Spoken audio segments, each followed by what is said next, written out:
streaming live on custom live streaming service. Yeah. How did you know? Where? Oh, it says right there. Oh, Yeah.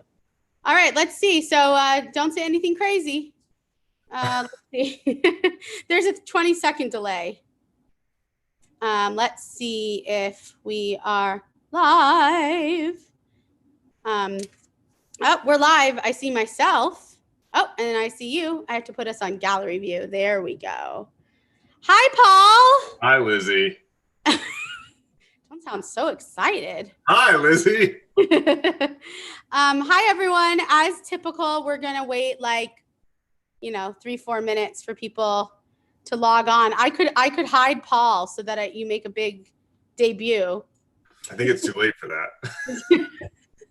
It's not for the people who are always 5 to 10 minutes late. Okay, I'm just doing my double checking to see if I got an email about YouTube.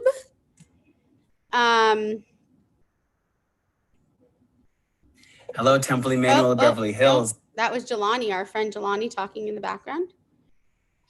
Hold on a second. When you archive it, is all this on there too? Right this second. But I can edit it, actually. I've now learned how to edit it. So this stuff of Yeah. But that's what I'm saying. I could just turn off your here. I'm going to stop your video and I'll introduce you. I don't have to. Okay. You do it however you want. Okay. I'll do it however I want. Let's see. There's some people starting to log on to Facebook. Sharon, thank you for reposting. Paul, I guess you're going to do this blindly, but you could watch on YouTube, but then you won't see the people on Facebook, but that's okay. Watch this on YouTube while it's happening?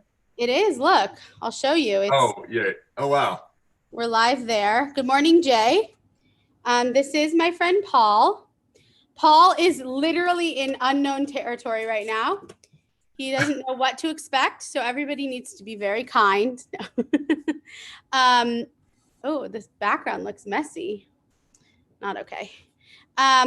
So let's give it 2 more minutes and people will slowly start to come in. I'm going to share this. Paul, what are you drinking this morning? Oh, it's not morning for you.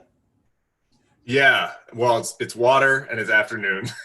It's very exciting. I have an M cup because I guess if you flip it upside down, it could be a W, but that would not work for the cup. But my Target was selling these years ago, and my parents come and stay with me often, so I got an L, and my parents are Mark and Marilyn, so I have a bunch of M's. Anyways, it's a good cup. We'll say it's for Martha. Oh my gosh! We'll have to tell people what that means. Yeah. So a lot of people know. I know that Sharon is on here, and Paul. I don't know if I told you, but I grew up at the Temple where I'm the Cantor now, and so when we were in High School Musical and when we were at the Kodak Theater in Hollywood, my Temple Emmanuel 30 or 50 people came and we did a talk back. Oh, cool. I don't think you were there yet, but we did a talk back. So everybody say hi. I see you starting to log in on YouTube. I see you on Facebook.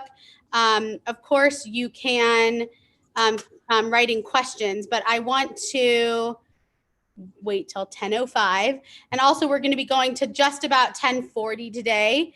I think 40 minutes is going to, just barely get to let you know about who Paul is and the amazing person he is, but that's okay. Anyway, giving it one more. All right, it's 10:05. Dun, dun, dun, dun, dun, dun, dun. If I had a theme show song, it would happen right now. Think about it Thursdays. Think about it now. Hi, everybody. As you know, I'm Cantor Lizzie Weiss. This is Think About It Thursdays week. How long has the pandemic been going on? 16? All of March, April, May, June. It's literally week maybe 15 of this.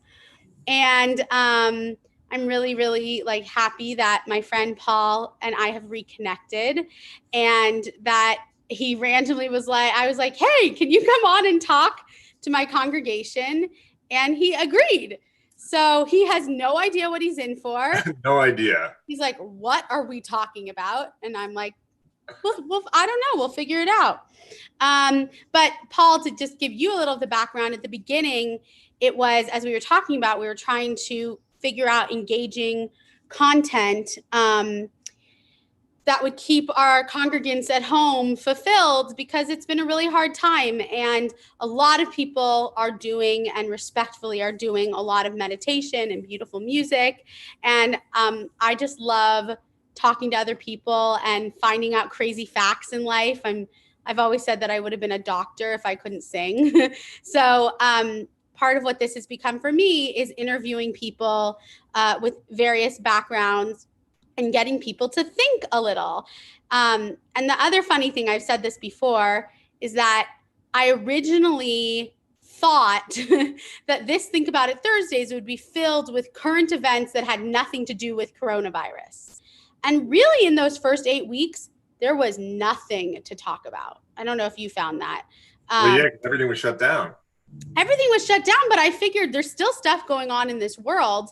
And to be fair, there are still other tragedies going on in this world and other things, but instead it became kind of a more umbrella, let's look at different people's careers, and also we'll have a little bit of fun with facts. So rewinding. So this is Paul Downs Colaizzo, and we met in 2007 or 2008. 2008. You joined the national tour. No. Remind me. No, you two. High School Musical 2. Yeah, but that was the beginning. And then I went when one went back out. Right. When we went to DC, right? Was that what it was? We did that like outdoor theater. Oh, Wolf Trap. That's right. So Paul was, now I'm going to be like on the spot, but you were Zeke, right? Zeke Baylor. And this is a long time ago. I know. Yeah. So Paul and I met, and I would say the claim to fame of our relationship, and I really will remember this my entire life, is that Paul and two of our friends and I were at your aunt's house. Yeah, like this mountain house. Yeah, for Obama's election. Yeah, the night that Obama was elected.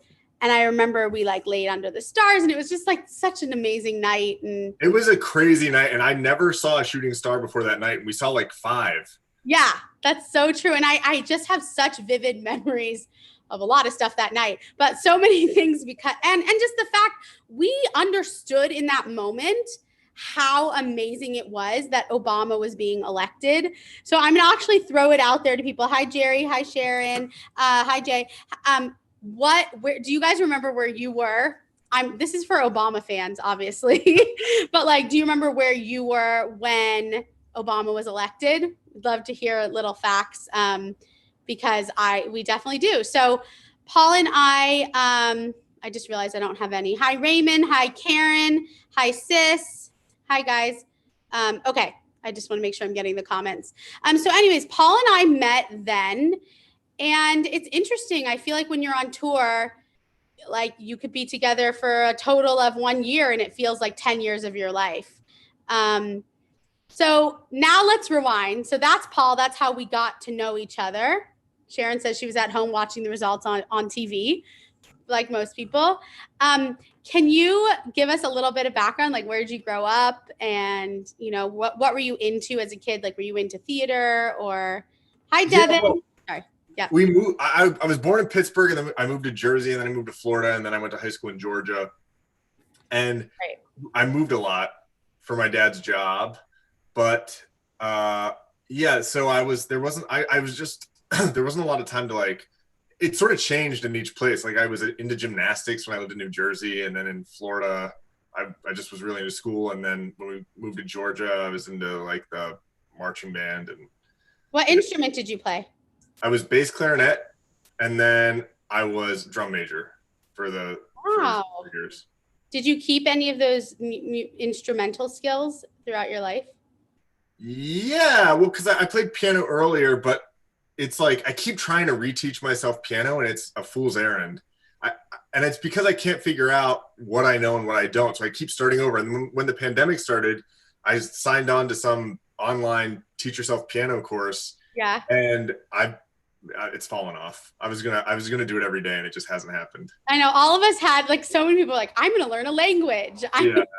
And actually some kids, I've been amazed with some of the kids who I have a Hebrew boot camp, and it's open across the country to anyone who wants to sign in. And the parents who have been and it's been adults and kids alike. I don't know if March is on, but she's been there every week, and they really have taken advantage of this time to like learn a new skill. It's very admirable. Okay, so you go through all your schooling, you did instruments. How did you land? You were just reminding me, but what was your pathway to then auditioning for professional theater? Well, I went to NYU and I studied drama, and then I graduated in 2007, and then I went on tour with like a theater work show, and then I did Fiddler on the Roof out of town, Temple Emmanuel. Temple Emmanuel. And then it was actually in DC at the Olney. Do you know the Olney? I've heard of it. Yeah. Yeah, but then I was assistant company manager for Xanadu on Broadway. Does everybody remember Xanadu on Broadway? Because I do. I loved it. It was amazing. Yeah. It was so good. Oh my god! And it surprised everybody. And Carrie Butler. Yeah, so good. And then our friend Patty, who had originated in High School Musical but didn't do the tour, went on to do it. It was really good. Yeah, it was awesome. But then I auditioned for. No, I was on As the World Turns. I don't really usually talk about this anymore. Oh, yes, I know this. I've seen it. Yeah. Yeah, well, because it aired while we were on tour. Oh, that's started. So anyway, then I auditioned for whatever, High School Musical. And okay, here's a funny story. We had the dance call for High School Musical 2, and I'm not a dancer. And by the way, High School Musical 2 was the hardest dance experience of my life. It was really a lot of dancing. And we were in this crowded room auditioning and doing the dance full out for Lisa, the choreographer. Yes. And I was just trying to like keep up. And I wasn't doing that great of a job. And then they said, all right, if we call your name, we need you to write your phone number on the back of your resume so that you can come back and audition for the callbacks. And so I was waiting, and they called my name, and I thought, like, I'm actually, I guess, way better of a dancer than I thought. But then I got my headshot and resume to write my number on the back, and they had been taking notes about our dance skills on the headshot and resume. Oh my God. Mine said, wild, uncontrollable mover plus. So I don't know how he's getting a call back. So I don't know. Wild, uncontrollable mover plus. So I had like about 15 seconds of feeling good about my dance skills from the time my name was called to the time I walked up there. But like, I wonder what the plus, like he's extra, or like. I think it meant like we're gonna give him a call back. That is. I think we probably all got pluses. I just had a bunch of negatives leading up. Do you know if you ever told like Lisa that or Jeff that or anything? I don't know. Lisa, if you're watching, by the way, have you watched the Encore, the show on Disney Plus? Yeah, and they showed up in Melinda, isn't it? Yeah, and Sunny Palladino, yeah. So, first of all, there are a lot of Xanadus on right now. Jerry says he loved Carrie Butler. Sharon, like it's like so fun. Raymond says Jackie Hoffman is amazing. They're all amazing. And oh my gosh, who played opposite Jackie Hoffman? Mary Testa. So I had done a big a workshop when I moved back to LA with Georgia Stitt, Jason Mark Brown's wife. Yeah. And he basically, she tries to give you a person who you should emulate your career on. And she always told me Mary Testa. Mary is unbelievable. Yeah, so good. Okay, so he ends up on tour with us. And like that was kind of the end of our relationship, not in a bad way, but like. Well, then we had to go back out. Oh yeah. Then we did this really strange 1 month, I think. But we had 3 weeks of rehearsal, and there was like the crest of the High School Musical like fervor in the nation. Yes. And High School Musical 2 was like at the tail end of that. So they were like, I don't think we're going to be able to capitalize on this as much anymore. So then they sent 1 back out on the road. So strange. And High School Musical 2, which we did at Atlanta Theater of the Stars. And, you know, anytime you get to work at a theater like that, it was just gorgeous. But we worked, I just got chills like thinking about how hard that was. And I would say of all the kind of leads, me and Paul and my friend Olivia, who played Kelsey, were like not the like dancers of the group at all.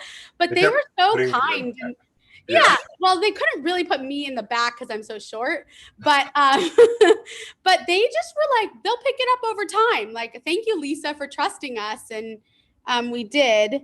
Jackie Hoffman and Mary Testa are theater treasures. Yes, they are. What did I just watch? Jackie Hoffman. Oh, on The Politician. Oh, I haven't seen season 2. She's like this funny secretary on The Politician. It's pretty funny. Okay, so now Paul is where we get to the point where I don't know what happened to you. You know, Paul called me a couple weeks ago just because we had to talk about something else, and it was like, Lizzie, is this you? And we reconnected. But this is what I will say. About 6 months ago, I'm at home. I have an opportunity. I keep seeing this movie called Brittany Runs a Marathon on Amazon. And it's like about a heavier girl. And I'm like, okay, this is kind of like me. Like, I'm going to watch it. And I watched the movie and I just loved it. Like literally from like, I wish there would have been a video of me watching it. And then it gets to the end and it says written by Paul Downs Colaizzo. And I like collapse. I'm like, Paul? Like, Paul, my Paul, he wrote this? I told Paul this a couple weeks ago. I'm like, I didn't text you because I forgot that I even had your number still. I Instagram and I like tag you. I'm like, what? And I didn't get any response. I'm like, I didn't see Paul. it. Yeah, Paul didn't see it because he's like, Lizzie, I only added you on Instagram like a couple weeks ago. So I like was so excited.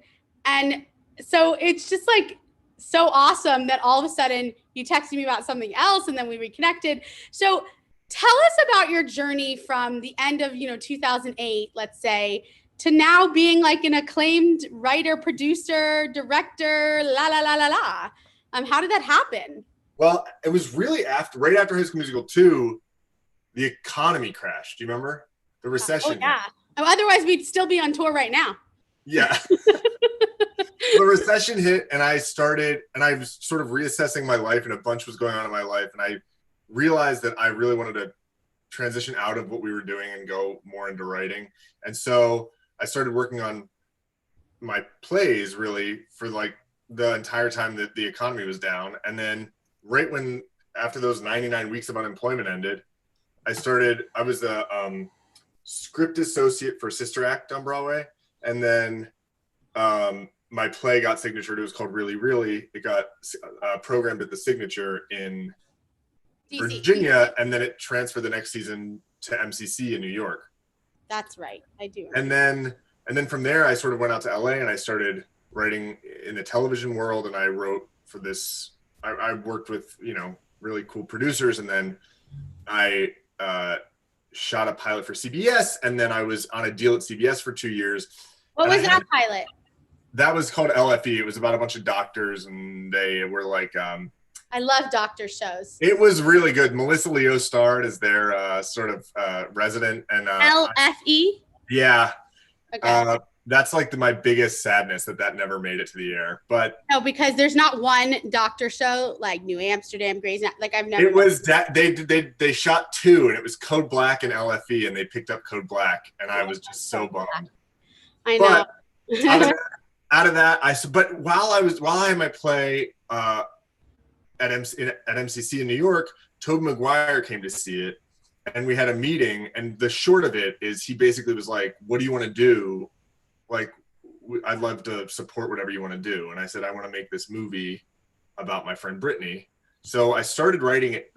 I'd been outlining it for a little bit, but I started writing it in 2014. And then at the end of my time at CBS, I just decided that like nobody else could tell the story. So I asked them if I could direct the film too, and they said no. But then I sort of won them over. And then Yeah, and then we shot it. That was 2016. We shot it in 2017. I edited in 2018. We were in. But you had been writing it since when? How long were you writing? I started outlining it in about 2012 or 13. So it's a long process. Yeah, 8 years start to finish, really. And so it was a true story? Yeah, my friend Brittany, I was living with her at the time. We went to college together. She happened to grow up in Georgia in a town near mine, but we didn't know each other then. Yeah. And yeah, it was just sort of what ended up happening was I started outlining the movie. She decided to go for her first run. She was sort of trying to figure out how she could take control of something in her life. And when she went for her first run, I sort of started outlining the movie, and then her life started to mimic the outline, not the other way around. It was weird. Yeah. Well, it was like you were prophesizing. Yeah, I hope. I hope not.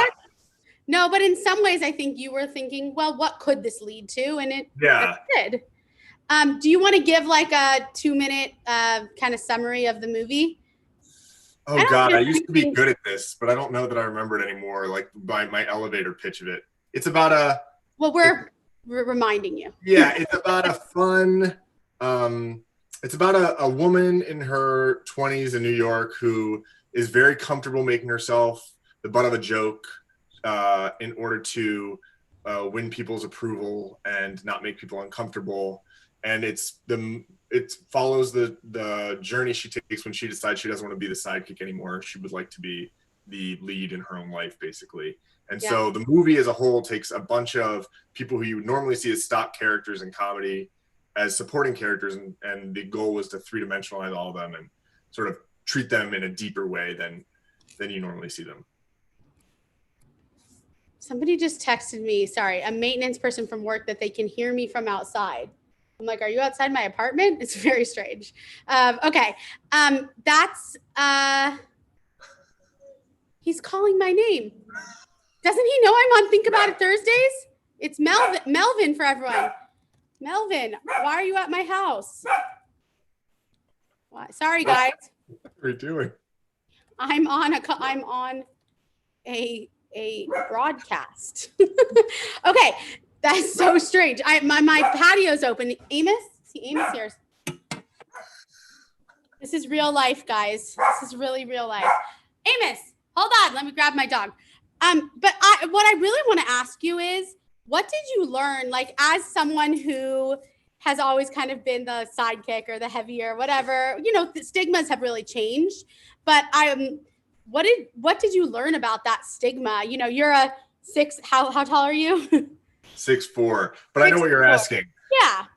Well, I mean, the way I looked at the movie, because I'm not like that lead character in that way, but I look at the whole story as basically a coming out story. There was a moment when after I came out, which was right after High School Musical 2, where I was with a family member and they were like, I'm jealous of gay people because they actually have an opportunity to come out and say, this is who I am. I've been lying the whole time, and they sort of get to start fresh. And he was like, there's no socially acceptable way for straight people to do that. And I thought that was really unfortunate. So it's really, the way I looked at the story was it was sort of her coming out and saying, like, this is who I actually am. I've been lying this whole time. I've been putting up all these fronts and facades and defense mechanisms, but really I'm ready to be authentic. So yeah, it's just about finding how the story, how the emotional story is similar to something I know. I think that's really interesting. Well, first of all, I do have to say there's one of our he's now a board member, but he and his husband have 2 boys, and his 16, at the time, I think he was 16, came out as straight, and he thought, this is what you do, right? And he did, and he took it really seriously, and he sat them down, and he's like, I like girls, you know what I mean? And he took it. Yeah. So I understand that as a thing. And it's been interesting. This is going to be a little bit controversial, but right now we talk about Black Lives Matter, and we talk about, there's all these stigmas just in life based on everything from, religion to sexual orientation to whatever. And every person has their own thing. I don't have, I'm straight, all that stuff, but I have always felt that my stigma is based on my size, right? Everybody has that, and not a lot of people know that about me, and I've been really lucky to have good self-confidence and stuff, but I think that's what I related to in the movie was you start to feel like all you is like your appearance or something like that. The movie's about sort of using society's rubric to judge your self-worth instead of, and acknowledging that that's a very real thing about what we experience. It's not all inner talk. It's not all like just feeling good about yourself and then you'll be fine in the world. You do get signals from the world. The world treats you differently based on what it values. So it's about both navigating that and coming to terms with your own rubric for what your happiness is. Do you think that we're ever going to live in a world where you're not judged by this, like the stigma, right? Like what you're saying is there's a reality to the fact that we live by these external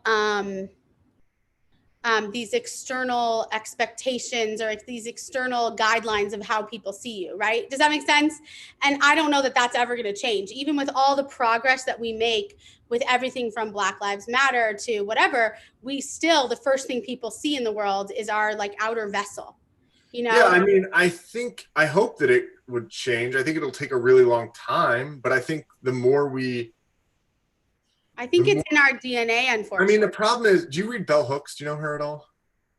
She's a great feminist poet and author, but ultimately she's got this stuff about how the patriarchy sort of suffocates us all, including men, because it castrates their emotional lives. And I think the really long time, but I heard me. I know, I turned it off. But ultimately, it's like we have to get rid of the ideal of this sort of alpha, because even straight men can't live up to that. It's damaging to all of us.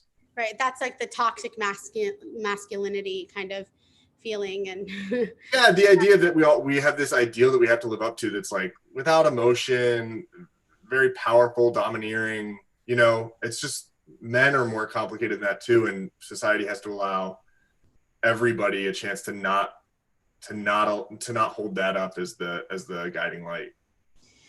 Yeah, I really struggle with that, because I feel like we were also made, like we have to remember that if you look at evolution, like we're made, you know, starting with this very primitive animal-like, you know, instincts and lust and stuff like that. And a lot of that, just how we're programmed, is based on, you know, our first thing, which is what we see. Right. So we're really fighting. Somebody please tell me if I'm completely off here. Well, I think like the thing is there's what is animal instinct, which is feels like what you're describing, and this is how I see it, and what is civilized behavior.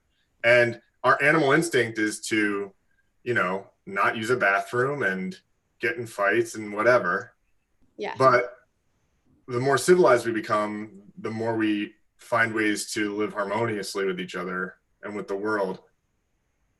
Yeah. In this sort of like capitalist, democratic way. Yeah, and I think I was getting stuck in the fact that it's that concept that a baby is not born racist, right? That if our world is changing, if even 50% of our world is teaching their children the opposite, then we can continue to make progress in our world.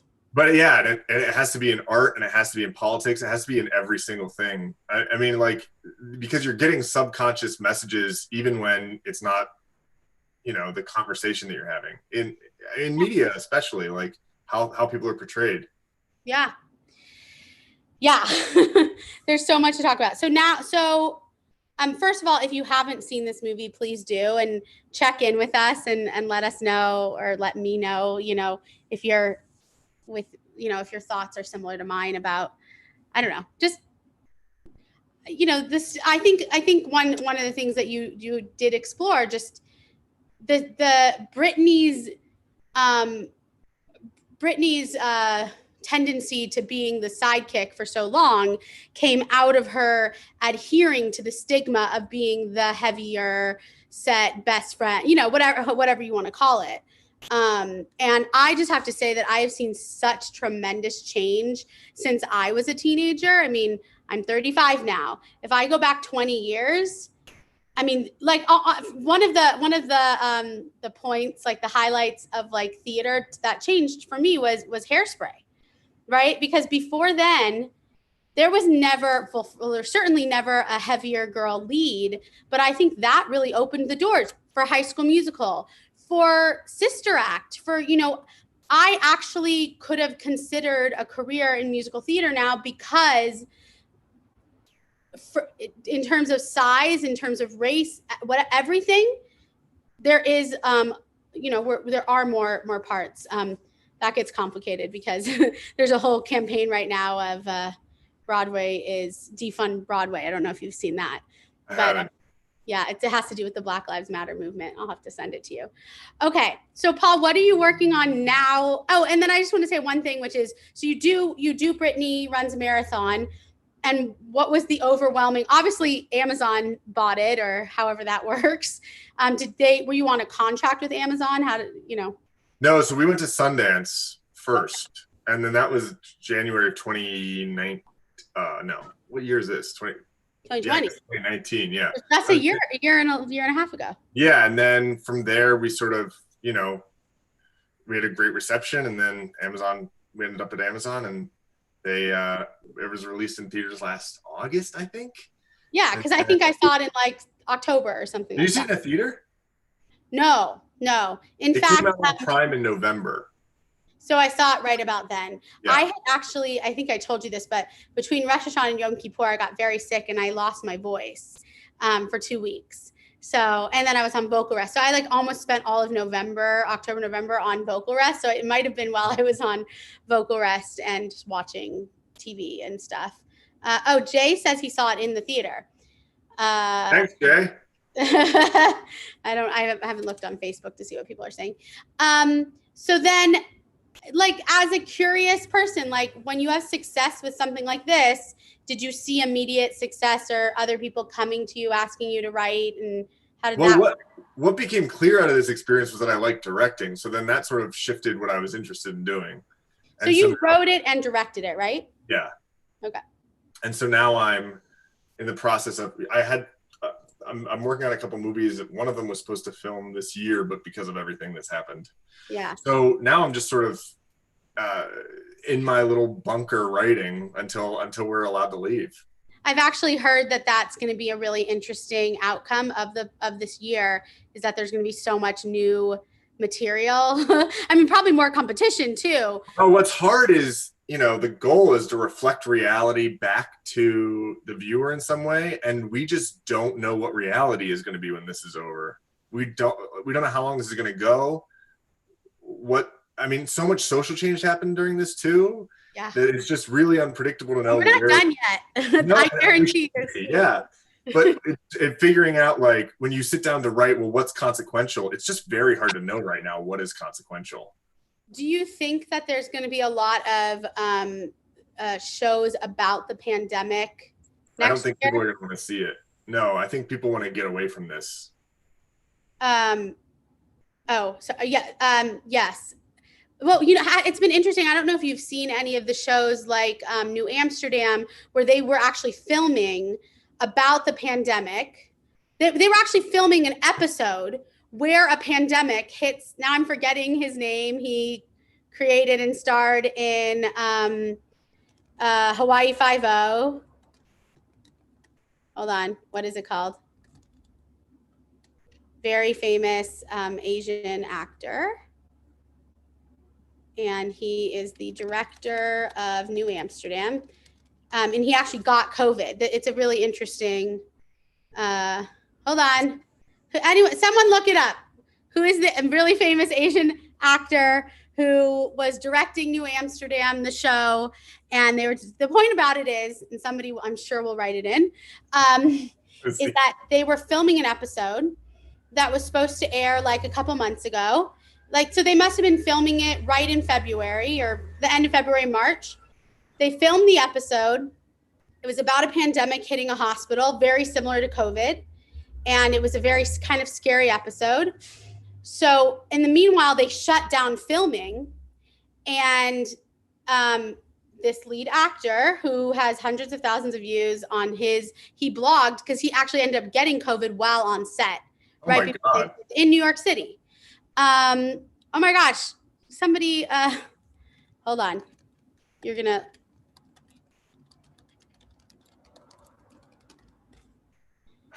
Daniel Day Kim. Oh my God. I was losing my mind. Yeah. Daniel Day Kim. So when they aired the episode, they did a disclaimer and they basically chopped up parts of the episode that was running during the pandemic to take out anything that would be like really, really close to home. So they hinted to it. So there were a couple shows actually like that where they said, we're not going to air this. But it was weird because 2 or 3 medical shows literally had already from last year in their writing had not COVID episodes, but pandemic episodes. Crazy. Which I don't know, I found because I watch so many of those shows that there's often very like the newest medical issue ends up on Grey's Anatomy, New Amsterdam, and 911, and all of those. Okay, so now what you saw was that you were really directing, but now you're back writing because you can't direct right now. Well, but it's trying to prepare things so that when we can go, we can go. But it's so weird to be going through this with the entire world, with everything shut down. Oh, no wonder. First of all, no wonder it's The Good Doctor, not New Amsterdam. See, I watch too many shows. Thank you, Lisa, for clarifying that with me. Also, I just want to go back to one thing that my friend Jenny was saying about the stigma of the thinness and stuff, because I missed this on Facebook. She said, I'm not sure if this has been covered, but here it goes. We live in a society that values thinness. There needs to be a societal shift to erase the diet culture and show that healthy exists at every size, beauty exists at every size, and wealth exists at every size. That's right. The movie goes, I don't want to spoil anything, but the movie is told through her point of view, the main character's point of view. So we watch her buy into diet culture at first and then sort of have her own transformation by the end with that.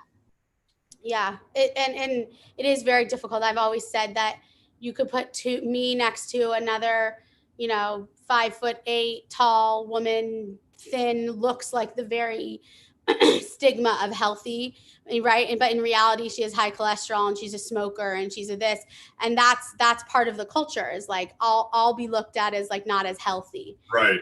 And I also do want to say, as someone who's lost a significant amount of weight in the last 5 years, like there is a reality, like there's a border of how you feel healthy and how you walk around in your body and everything like that. Okay, I can't believe that we have like 2 minutes, but tell me what you could imagine. Where do you want to be a year from now?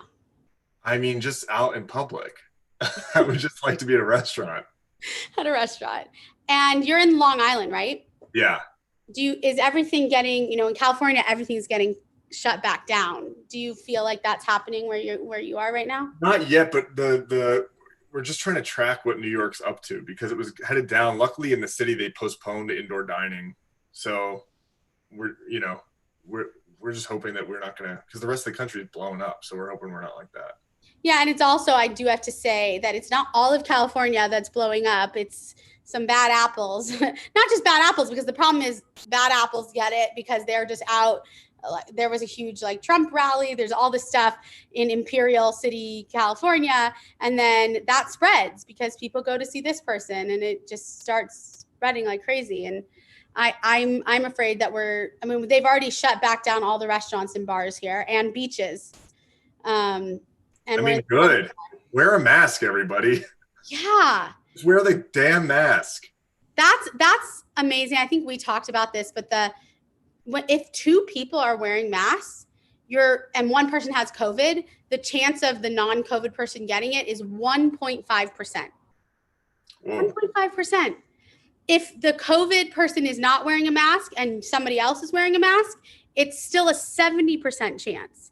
So when they say wear your mask to protect others, it's just like a fact. Yeah, man. Yeah. Well, Paul, I'm sorry that we didn't have time. We were going to do some funny facts about how mushrooms are good for your brain, not psychedelic mushrooms, but really like medical style. And maybe you'll come back another time. I know that was weird. Lizzie, this has been a joy. I love seeing you again. I love talking to you again. You too. And will you keep us informed on your next movie? Because now, once you've joined the Temple Emmanuel family, I will share all of your work. And right, like Sharon, if you're there, she's great at sharing everything. Sharon, we could call you. But thank you, and Thank you. Please stay safe and stay healthy. You too. And I hope that this becomes a fruitful writing adventure for you. Me too. I hope I learn the piano also. I hope you learn the piano too. All right, bye.